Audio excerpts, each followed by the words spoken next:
Vamos abrir a palavra de Deus mais uma vez. Na primeira carta do apóstolo São Paulo aos Tessalonicenses.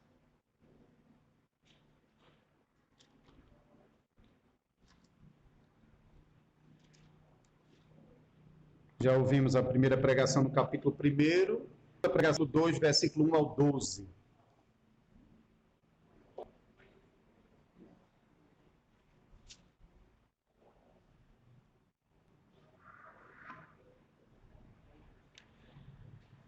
Assim diz a palavra do Senhor. Porque vós, irmãos, sabeis pessoalmente que a nossa entrada entre vós não se tornou infrutífera. Mas apesar de maltratados e ultrajados em Filipos, como é do vosso conhecimento, tivemos ousada confiança em nosso Deus para vos anunciar o Evangelho de Deus em meio a muita luta. Pois a nossa exortação não procede de engano, nem de impureza, nem se baseia em dolo. Pelo contrário, visto que fomos aprovados por Deus a ponto de nos confiar a Ele o Evangelho, assim falamos, não para que agrademos a homens, e sim a Deus, que prova o nosso coração. A verdade é que nunca usamos de linguagem de bajulação, como sabeis, nem de intuitos gananciosos. Deus disso é testemunha. Também jamais andamos buscando glória de homens, nem de vós, nem de outros.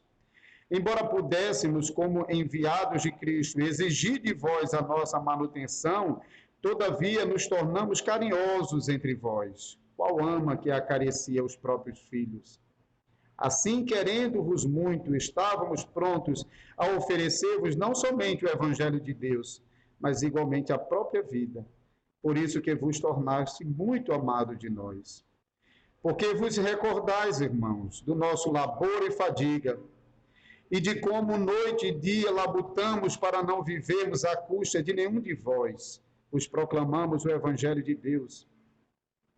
Vós e Deus sois testemunhas, do modo porque piedosa, justa e irrepreensivelmente procedemos em relação a vós outros que credes. E sabeis ainda de que maneira, como pai a seus filhos, a cada um de vós, exortamos, consolamos e admoestamos, para viverdes do modo digno de Deus, que vos chama para seu reino e glória. Vamos orar. Vamos mais uma vez pedir a ajuda do Senhor durante a pregação.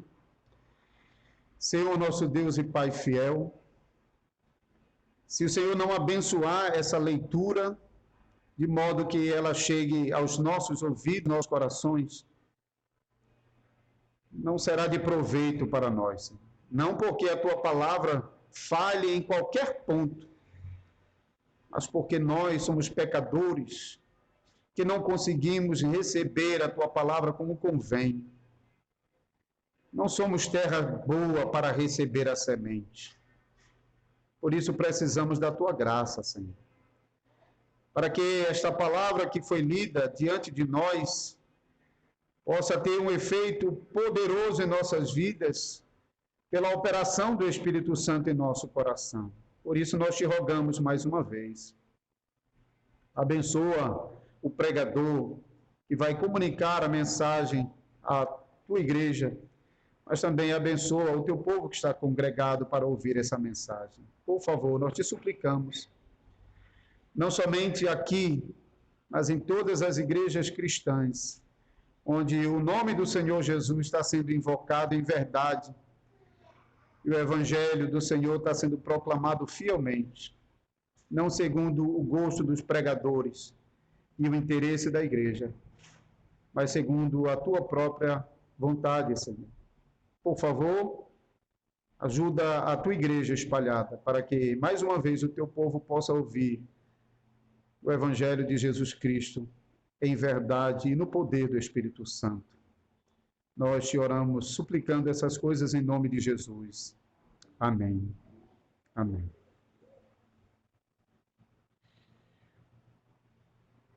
Irmãos, na pregação do primeiro capítulo de Tessalonicenses, nós aprendemos a louvar a Deus pela obra de salvação que Deus está realizando nesse mundo, na salvação de pecadores.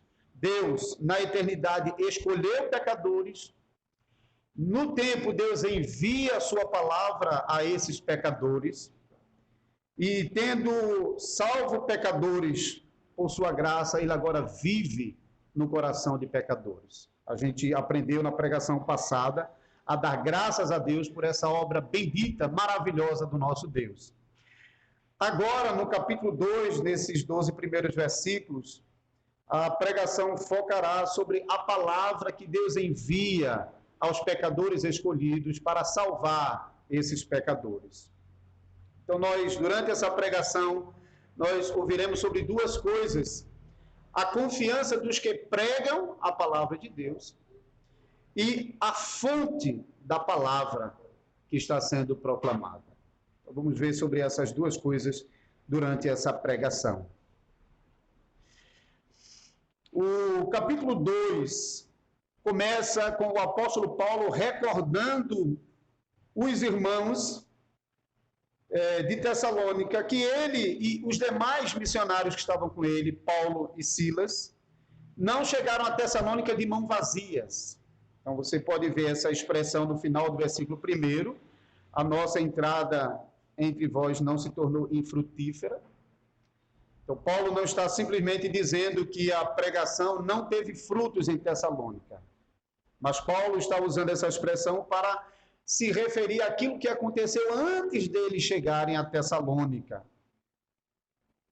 Então, essa expressão não se tornou infrutífera, não se refere apenas ao fruto que eles alcançaram em Tessalônica, mas o texto está fazendo ligação com aquilo que aconteceu antes deles chegarem a Tessalônica, aquilo que aconteceu em Filipos. Por isso nós lemos anteriormente o capítulo 16 de Atos dos Apóstolos, que nos relatou o que aconteceu com os missionários enquanto eles estavam na cidade de Filipos.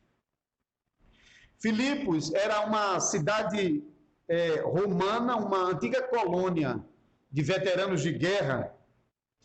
E quando o apóstolo Paulo e Silas estavam pregando o evangelho na cidade, inicialmente um grupo de mulheres que se reuniam para orar na beira de um rio, Deus abriu o coração de uma mulher e ela foi salva, Lídia. Naquele momento, por meio da proclamação do evangelho, o reino do céu se abriu para entre outros pecadores que estavam reunidos na beira daquele rio. E assim, a Lídia foi recebida no reino de Deus. Mas todas as vezes que o reino de Deus se abre para pecadores, não pense que o inferno fica satisfeito com isso. O inferno reage. E no caso da pregação dos missionários em Filipos, o inferno abriu as suas portas e enviou uma mulher possessa de um espírito de adivinhação para distrair os apóstolos no ministério da pregação em Filipos e assim enfraquecer o progresso do evangelho ali naquela cidade. Mas Paulo, no poder do Espírito Santo, percebeu a artimanha de Satanás e expulsou o espírito imundo daquela mulher.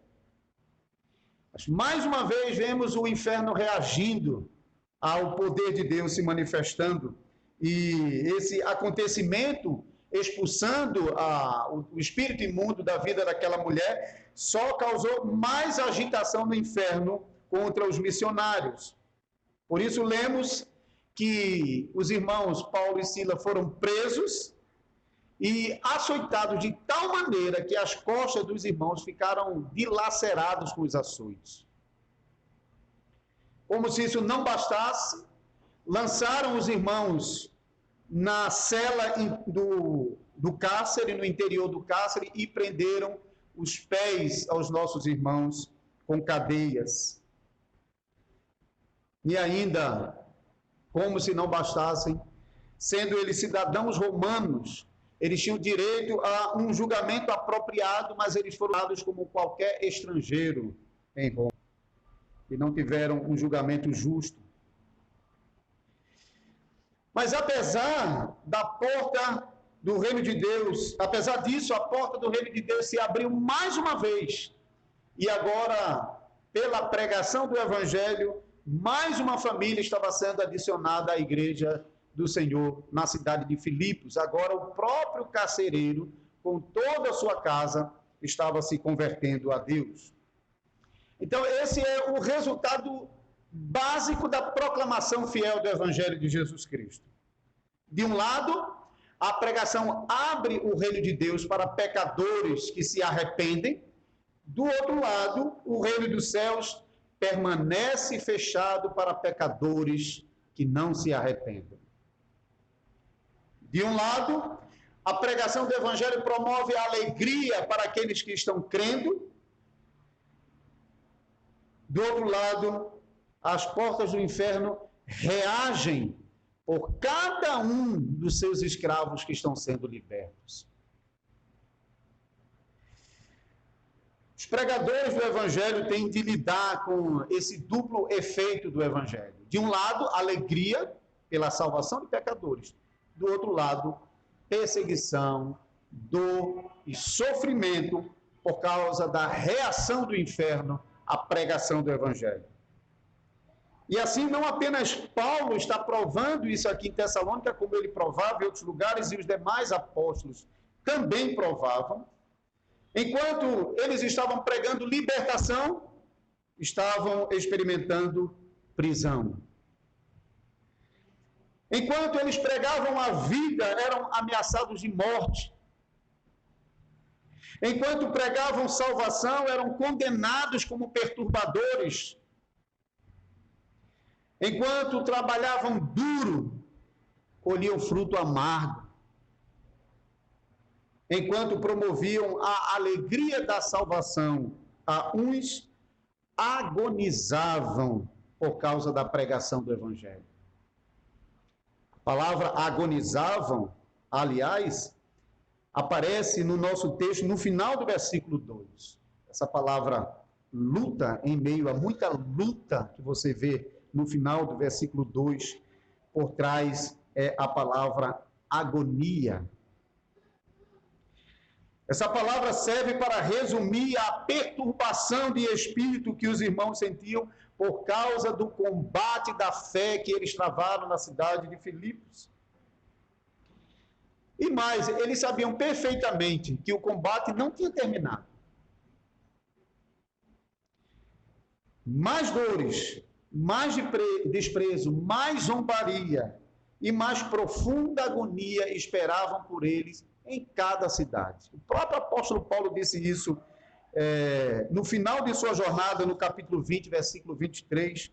Ele diz que o Espírito Santo fazia ele entender que a única coisa que o aguardava em cada cidade eram prisões e tribulações por causa do Evangelho. Alguém poderia pensar, rapaz, vale a pena continuar pregando o Evangelho e correr o risco de passar por tudo isso de novo? O Evangelho é uma coisa boa, mas é necessário continuar pregando o Evangelho se a maioria das pessoas não querem dar ouvido a Deus nem a sua palavra e ainda por cima perseguem aqueles que estão pregando o Evangelho? Vale a pena continuar pregando o Evangelho? De fato, irmãos, a maioria dos pregadores não são aprovados nesse teste de fé. A maioria dos pregadores, quando passam por essas provações, logo abandonam o Evangelho. Porque eles não estão pregando o Evangelho por amor a Deus e àqueles que perecem. Mas eles estão fazendo isso como meio de ganho. Para continuar pregando o fiel Evangelho da salvação, é preciso ter muita convicção em Deus e na palavra que eles estão pregando. Especialmente debaixo dessas circunstâncias de perseguição e luta que nós estamos vendo. É preciso também que o pregador tenha muita confiança de que Deus, de fato, vai usar a pregação fiel do Evangelho para chamar os seus eleitos.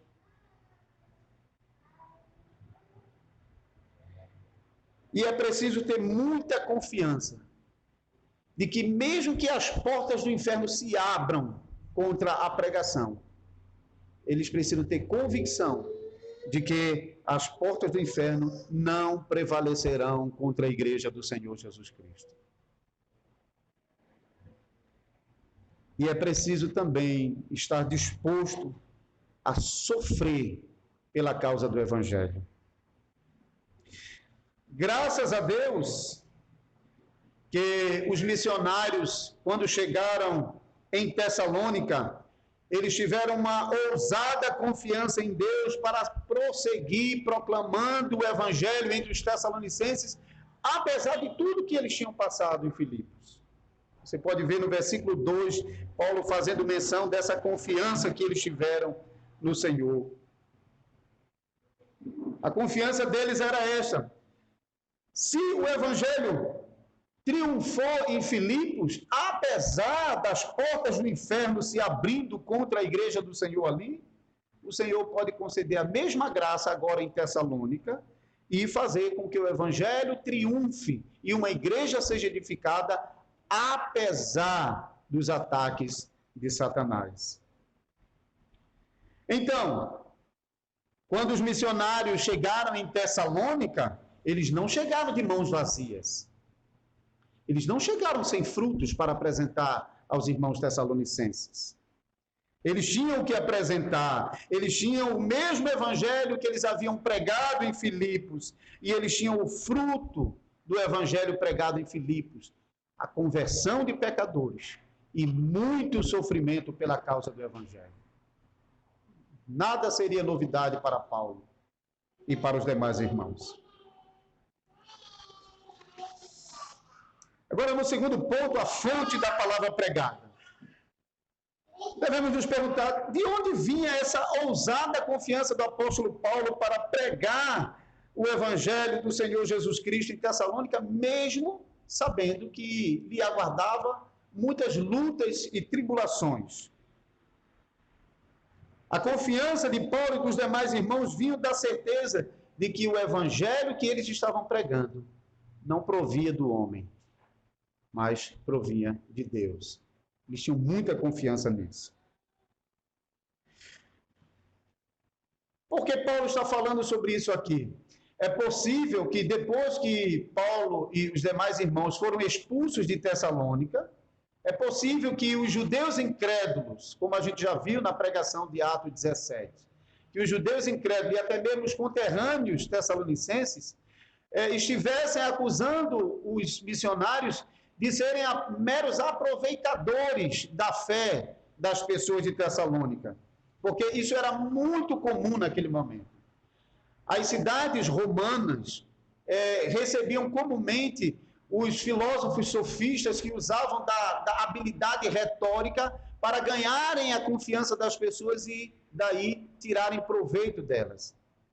E muitos desses filósofos, tentando do evangelho que estava se espalhando e usando até mesmo o evangelho para tirar lucro das pessoas. E a gente vai ver Paulo escrevendo sobre isso em outros lugares, particularmente aos Coríntios. Paulo vai combater os falsos apóstolos que entravam na igreja para se aproveitar da fé dos irmãos e assim recolherem os frutos para si próprio.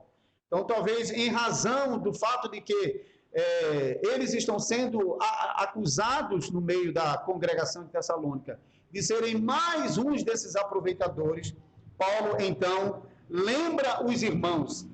Essa palavra lembrar os irmãos é importante aqui, porque Paulo já havia tratado desses assuntos com os irmãos. Ele menciona essa palavra sabeis no versículo 1. No versículo 5, ele faz a mesma coisa, ele mais uma coisa, relembra aquilo que ele tinha feito entre os irmãos. Então, Paulo começa falando sobre a natureza da falsa pregação, aquela pregação que procede de homem, não procede de Deus. Nos versículos 3 a 6, ele explica a natureza da pregação que se origina no homem. No versículo 13, ele começa dizendo que toda pregação que se baseia no homem, ela é falsa, porque ela tem como fundamento engano, impureza e dolo. Nos versículos 4 a 6, ele prossegue dizendo que a falsa pregação, ela visa agradar a homens, ela se apresenta em linguagem de bajulação, possui intuitos enganosos e buscam a própria glória e não a glória de Deus. E de fato é assim, irmãos. Os falsos mensageiros do reino não trabalham com a verdade do evangelho. Porque a verdade liberta. Se alguém estiver pregando a verdade, apesar da sua intenção má, a verdade é a verdade. E a verdade liberta. E Satanás não quer isso. Satanás quer manter os pecadores escravizados e arrastá-los consigo para o inferno.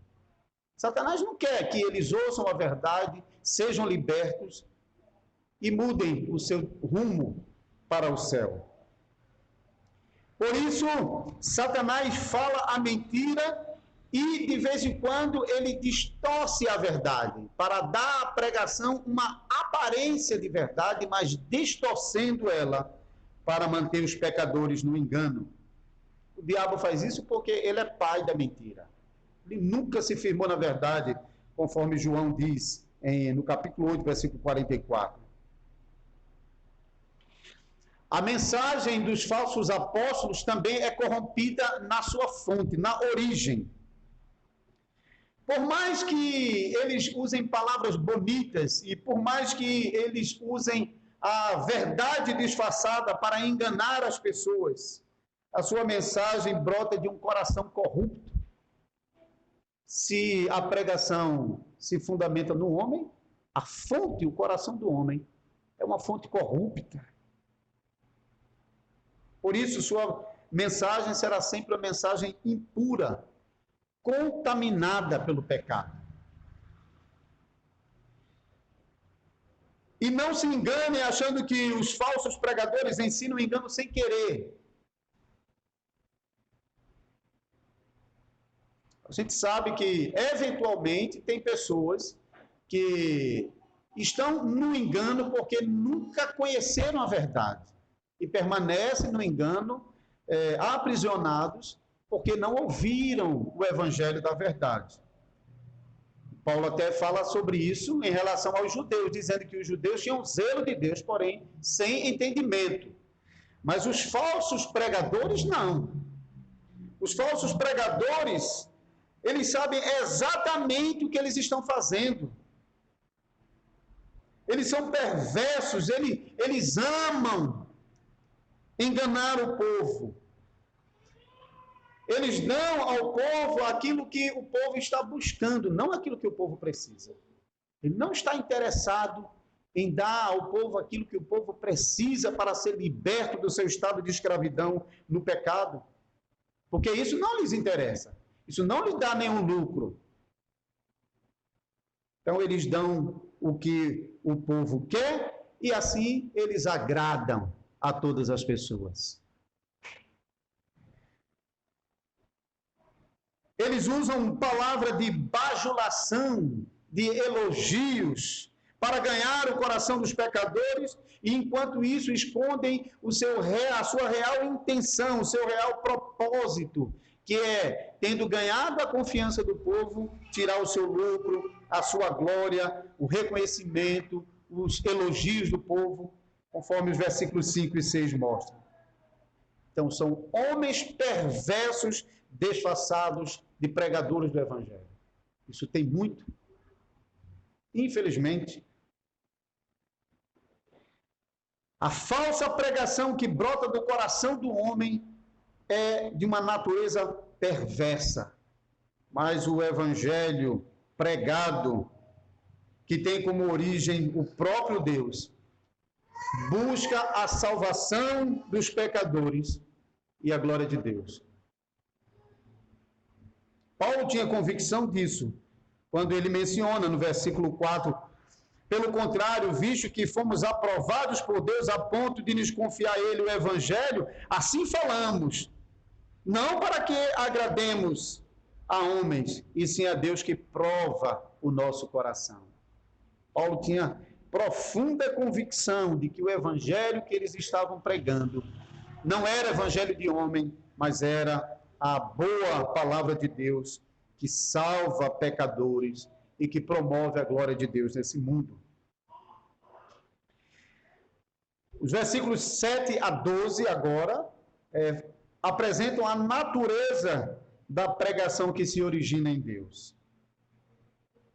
Então, depois de condenar a pregação que se origina no homem, que é perversa, Paulo passa a descrever a pregação que se origina em Deus, que é movida por amor, um amor genuíno por Deus e pelos pecadores que estão crendo.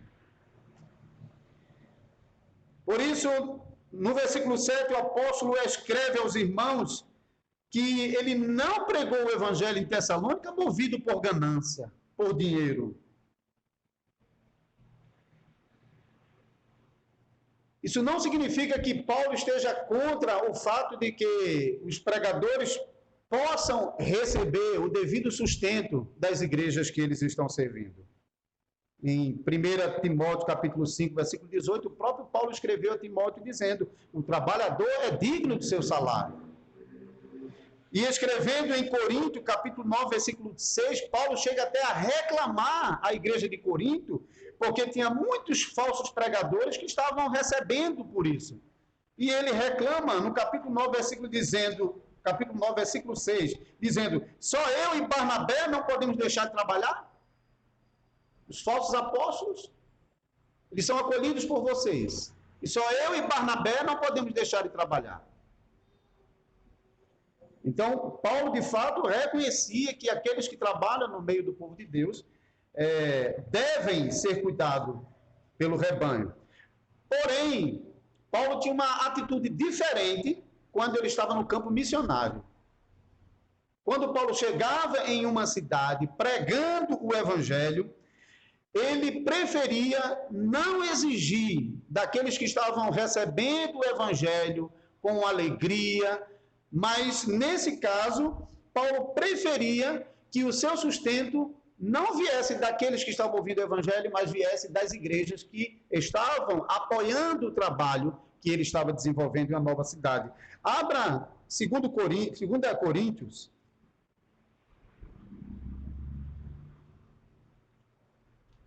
capítulo 11.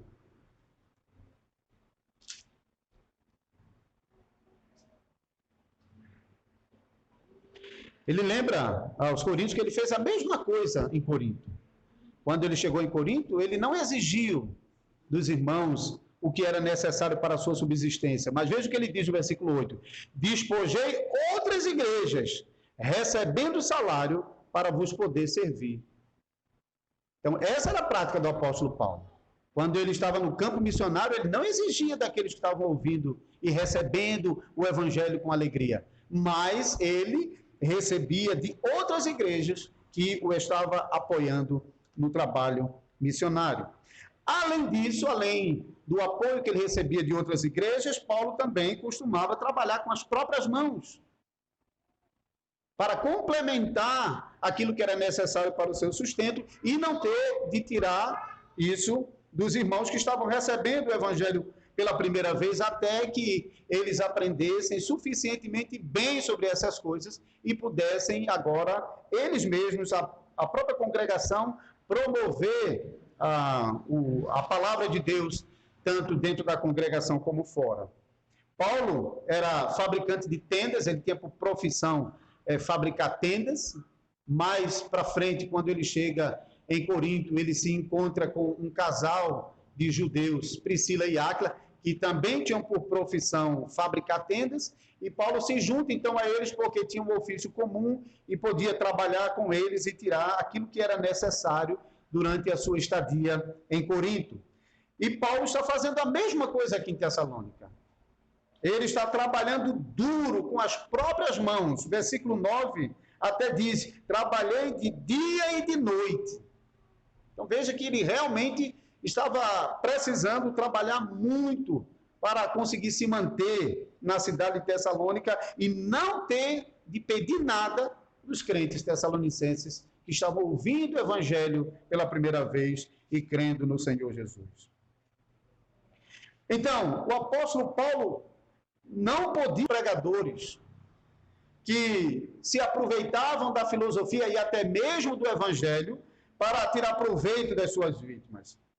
Paulo, quando chegava pregando o evangelho a pecadores, ele não queria tirar nada, nem aquilo que era direito dele, ele queria tirar daqueles pecadores, senão suprir esses pecadores com toda a riqueza espiritual que ele pudesse. A primeira imagem que Paulo apresenta para falar sobre essa disposição de se entregar em favor dos tessalonicenses e não de tirar alguma coisa deles, aparece ainda no versículo 7. Embora pudéssemos, como enviados de Cristo, exigir de vós a nossa manutenção, todavia nos tornamos carinhosos entre vós como a ama que acaricia os próprios filhos. A palavra ama aqui é aquela que amamenta. De vez em quando nem era a própria mãe, era uma ama de leite que servia ao cuidado da criança como se fosse o seu próprio filho e alimentava e sustentava com o leite. E enquanto a mãe está com o bebê amamentando, ela não exige nada da criança, senão supre a criança de tudo que ela precisa naquele momento, tanto o leite que alimenta, como o carinho que a criança recebe enquanto está ali acolhida junto ao peito da mãe. Essa é a imagem que o apóstolo Paulo apresenta aqui, para dizer que, embora eles tivessem direito de exigir a parte deles, ele não quis fazer isso. Pelo contrário, como uma ama de leite, ele estava servindo a igreja com o genuíno leite espiritual da palavra de Deus. E assim, comparando-se à mãe, que está sempre pronta para proteger o seu pequeno filho e até para morrer por eles, Paulo mostra o seu profundo amor para com os irmãos tessalonicenses. Porque Paulo havia sofrido as dores de parto para gerar esses irmãos para Cristo, quando tiveram de enfrentar a fúria dos judeus e dos tessalonicenses enquanto pregava na cidade. Mas como se isso não bastasse, Paulo agora está disposto a dar a própria vida por esses irmãos, como ele mostra no versículo 8. Estou pronto para oferecermos não somente o Evangelho de Deus, mas igualmente a própria vida.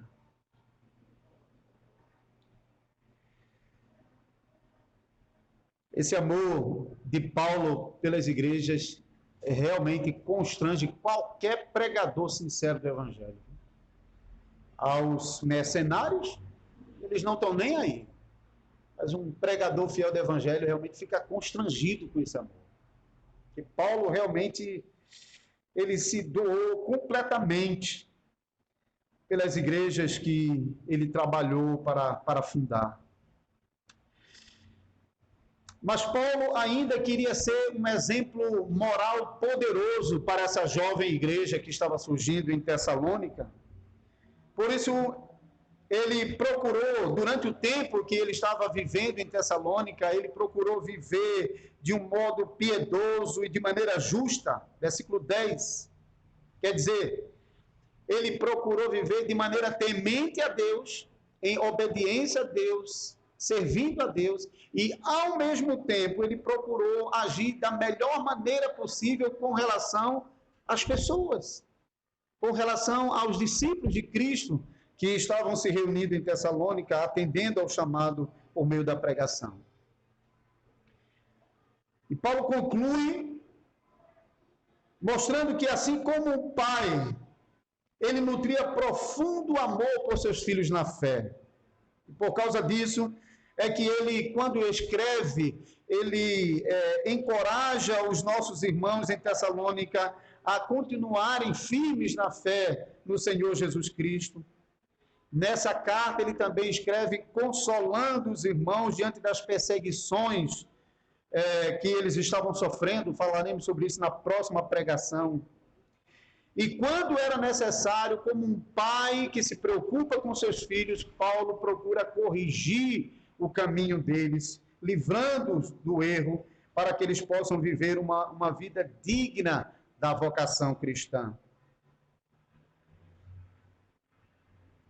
Então, a pregação que se origina em Deus não busca o interesse do pregador, mas busca o interesse genuíno por Deus, com profundo amor para com a igreja do Senhor Jesus, como Paulo mostra nesses versículos. Em conclusão, irmãos, Paulo e Silas chegaram a Tessalônica com muita confiança para pregar o evangelho do Senhor Jesus a judeus e a gentios da cidade de Tessalônica.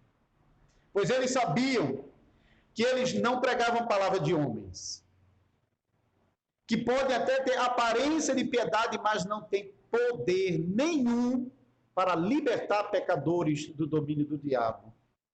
Mas eles pregavam a palavra de Deus em amor.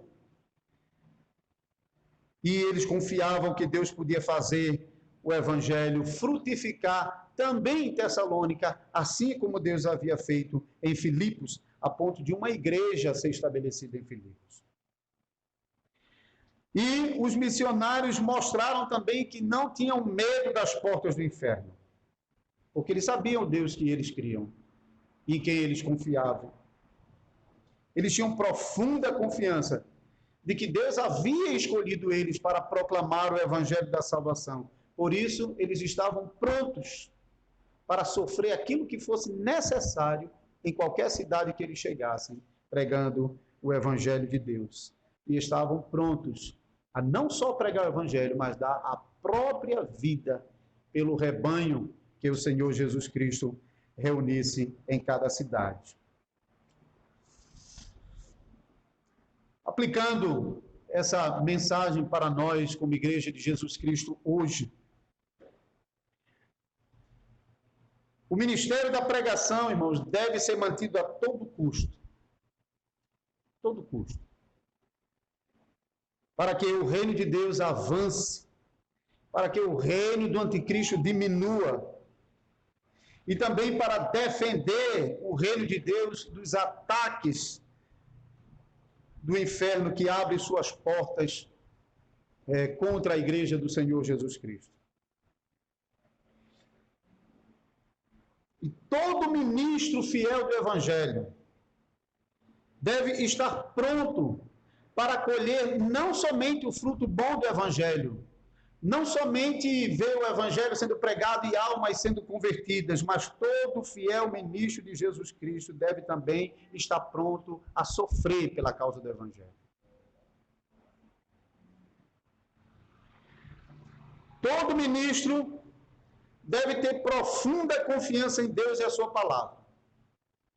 Se o ministro que estiver pregando o evangelho de Cristo não confiar que esse evangelho é poderoso o suficiente para quebrar o coração do pecador mais duro e miserável, então que ele saia do púlpito e vá fazer outra coisa.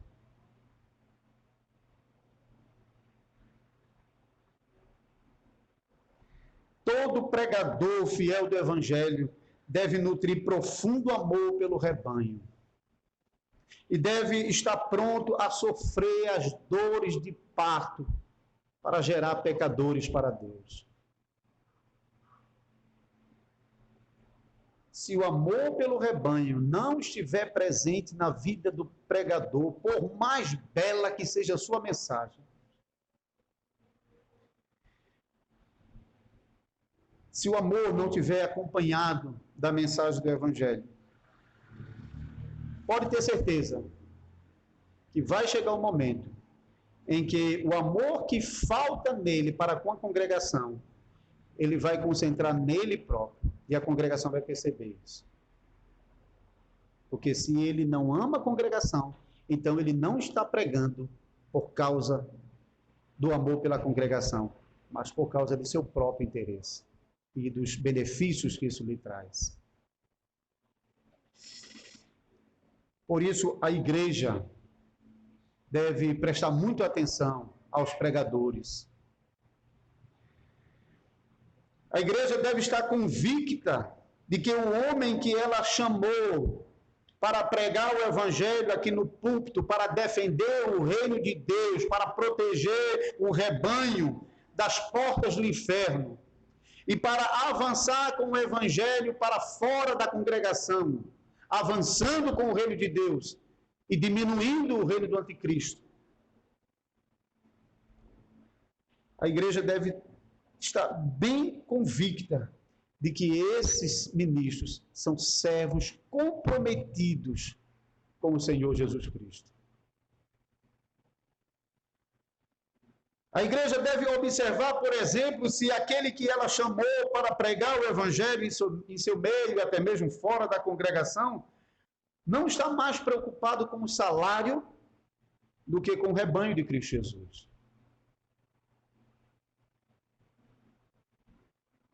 E preste atenção também, porque se a sua pregação está procurando agradar todo mundo, pode ter certeza de que ele está tentando garantir o seu lugar no meio da congregação. E isso será a ruína da igreja. Mas ela precisa ver no pregador um pregador fiel, que prega fielmente a palavra de Deus, corrigindo a congregação quando necessário, estimulando a congregação para viver a fé cristã saudável, mesmo que isso custe a sua posição no meio do rebanho. Oremos, irmãos, para que Deus nos conceda a graça de sempre termos homens fiéis no púlpito da nossa congregação. E que Deus possa nos conceder mais homens fiéis para servir nos outros ofícios eclesiásticos, presbíteros, diáconos. Oremos para que a pregação fiel do Evangelho seja preservada no púlpito da nossa igreja.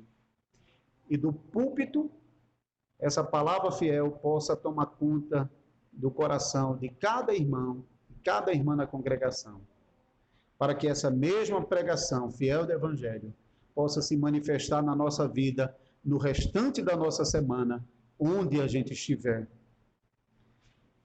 Onde não há a pregação da verdade, não há a operação do Espírito Santo. No dia que o Evangelho de Cristo Jesus deixar de ser pregado no púlpito da igreja, então essa igreja vai experimentar aquilo que a igreja de Laodiceia estava experimentando, achando que tinha tudo e não tinha nada. Era pobre, miserável e nu. Porque o Espírito Santo não opera onde a verdade do Evangelho não está sendo proclamada. Orem, irmãos, para que Deus preserve essa palavra fiel no púlpito da nossa pequena congregação. E que nós possamos crescer como congregação, contando com a graça de Deus, acrescentando dia a dia pecadores que estão sendo verdadeiramente convertidos ao Senhor e salvos, e não enchendo com pecadores que simplesmente se agradam da palavra do pregador. Deus nos ajude nisso. Amém.